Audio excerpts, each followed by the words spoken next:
გამარჯობა, მე ვარ ირაკლი მახარაძე, კინორეჟისორი და დღეს ვისაუბრებთ იმ ადამიანებზე, ვისაც ნამეტანი უყვარდა სმაი, როგორც ეძახდა მამია ბურიელი. ეს ამბები დაბეჭდილია ჩემ წიგნში 100 ამბავი ბახუსის მოყვარულნი, რომელიც გამოსცა 2019 წელს არტანუჯმა, რისთვისაც დიდ მადლობას მოახსენებ გამოცემულობას და ბუბა კუდავას. აი ახლა საქმე 1898 წელს პოეტმა რაფაელ ერისთავმა, ქეიცდი ვინ იყო, აი ფოტოს გაჩვენებთ. და მისმა ამხანაგმა სიკო გძელიშვილმა ღვინის სარდაფი გახსნეს პუშკინის ქუჩაზე თბილისში, აი სადაც თავისუფლების მოედანია. საქმე დაიზრა და ისინი მოგების მოლოდინში გრანდიოზულ გეგმებს ადგენდნენ. ღვინო პოეტს რაფაელ ერისთავს მამულებიდან ჩამოქონდა.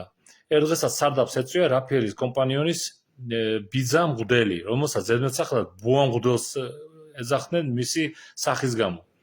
ბუას გადამეტებულად უყვარდა ჭამესმა.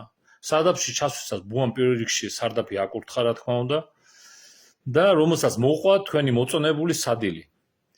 ქართული თხელი ღვინოების შემდეგ კახური მღვდელს დიახაც რომ ნამეტანი მოეწონა.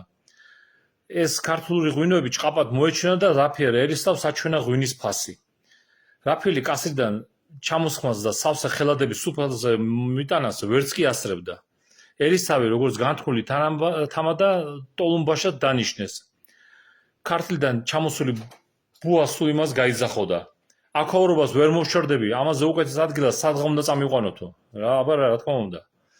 მოგეთ ისე მიაჩვია ბუა მღვდელი ერისთავის სარდაფს, რომ ყოველ ჩასვლაზე კვირაობით სარდაფიდან არ გამოდიოდა.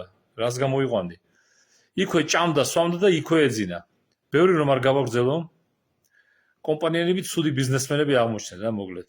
რომ მიანგარიშეს და უიმედო ნისიების ჩაუთვლად ვალიც კი ედებოდათ, თან ფულიც გამოელიათ ახალი ღვინის საყიდად და რა უნდა იქნას, სარდაფი დახურეს. ამ ფიასკოში კი თავისი უზარმაზარი წვლილი ბუა მღვდელმა შეიტანა. თავად ბუა ცოტა ხნის შემდეგ გარდაიცვალა. ერთხელ ჩვეულებრივ ნასვამი მიდიოდა, ხევი უნდა გადაევლო, სადაც ცოტა წყალი იდგა და სადაც ქათამსაც კი შეეძლო შიგში გასვლა. მღვდელი წაიქცა, თავი წყალში ჩავარდა და გაიგუდა. აი ესე დამთავრდა ეს ამბავი. დღეისთვის ეს იყო, კარგად ვზანდებოდეთ.